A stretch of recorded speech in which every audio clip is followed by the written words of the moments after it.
नमस्तेऽस्तु महामाये श्रीपीठे सुरपूजिते शङ्खचक्रगदाहस्ते महालक्ष्मी नमोऽस्तु ते। नमस्ते गरुडारूढे कोलासुरभयङ्करी सर्वपापहरे देवी महालक्ष्मी नमोऽस्तु ते।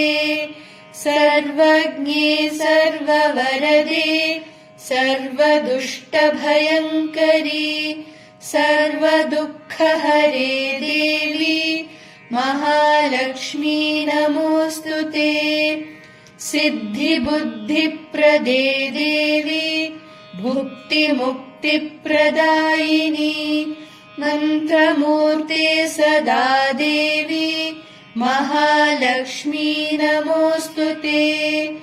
आद्यन्तरहिते देवी आद्यशक्तिमहेश्वरी योगजे योगसम्भूते महालक्ष्मी नमोऽस्तु ते।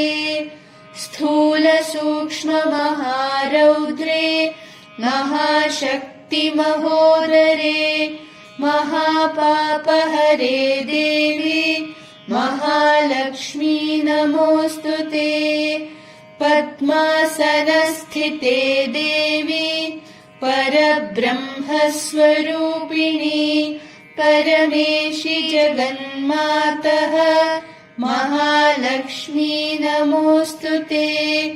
श्वेताम्बरधरे देवी नानालङ्कारभूषिते जगत्स्थिते जगन्मातः महालक्ष्मी नमोऽस्तु ते। महालक्ष्म्यष्टकम् स्तोत्रम् यः पठेद्भक्तिमान् नरः सर्वसिद्धिमवाप्नोति राज्यम् प्राप्नोति सर्वदा। एककाले पठे नित्यम् महापापविनाशनम्